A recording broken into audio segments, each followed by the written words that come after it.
Assalamualaikum warahmatullahi wabarakatuh. Alhamdulillahi rabbil alamin. Wassalatu wassalamu ala nabiyyina wa habibina Muhammad wa ala alihi wa sahbihi ajma'in. Qala Allah fil Qur'an, a'udzu billahi as-sami'il 'alim minasy syaithanir rajim. Innal ladzina la yu'minuna bil akhirati zayyana lahum a'malahum fahum ya'mahun. Shadaqallahul azim.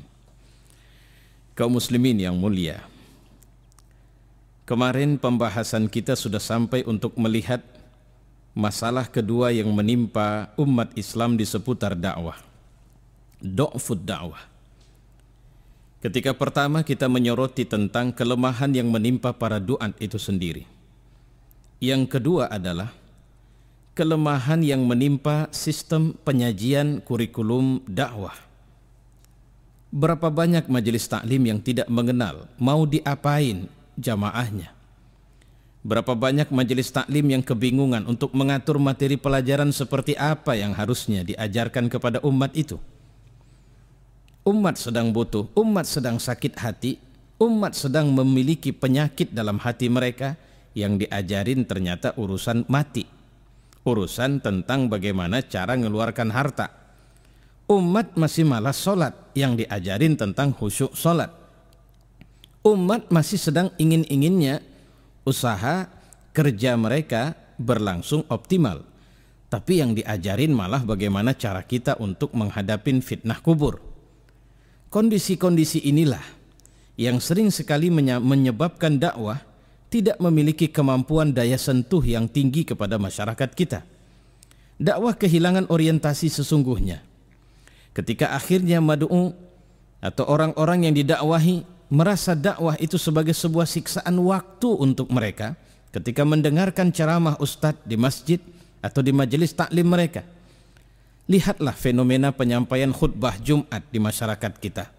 Nyaris mayoritas orang yang mendengarkan khutbah kalau tidak sedang melamun pasti sedang tidur atau punya keasikan yang lain.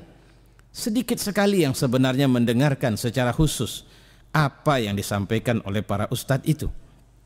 Padahal kalau kita perhatikan, ketika para ustadz atau para khatib mampu menyampaikan hal-hal yang kontemporer, yang kontekstual, yang waqi'iyah, umat lebih mudah tersentuh. Yang tertidur terbangun, yang melamun tersentak, yang sedang asyik sendiri kemudian asyik untuk mengikuti apa yang sedang diceritakan oleh sang khatib. Itu masih contoh khutbah Jumat. Belum lagi pada majelis-majelis taklim yang kehilangan daya renggut kemampuan untuk memanggil anak-anak remaja pulang. Sehingga akibatnya yang kita temukan, mayoritas masjid-masjid kita tidak lagi memiliki kumpulan remaja masjid yang mereka itu mengadakan kegiatan pengajian secara rutin di majelis-majelis taklim mereka. Kenapa ini semua terjadi? Tentu saja kita harus mempelajari dan melihat bahwa kita tidak bisa menyalahkan zaman dengan mengatakan ini sudah zamannya.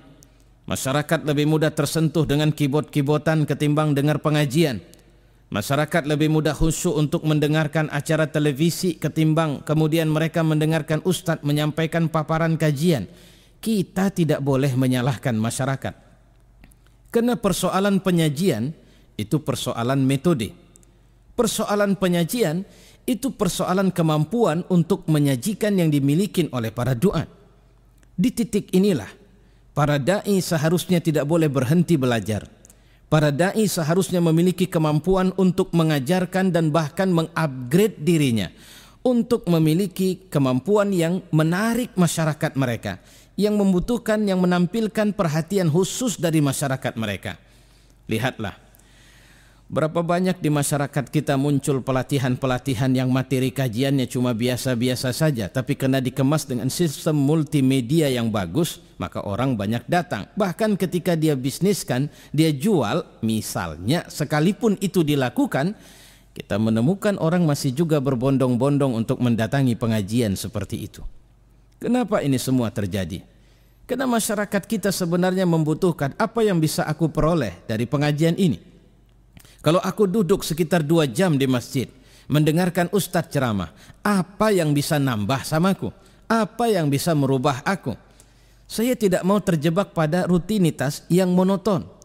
Saya letih, saya malas, lebih bagus saya baca buku ketimbang dengar ustadz ceramah. Kenapa? Karena ustadz ceramah misalnya lebih banyak nyalahin orang, lebih banyak malah kadang-kadang mengkritik ustadz yang lain, lebih banyak malah tidak memiliki daya sentuh, mengambang, tidak fokus dan sebagainya. Bagus aku baca buku, kata orang.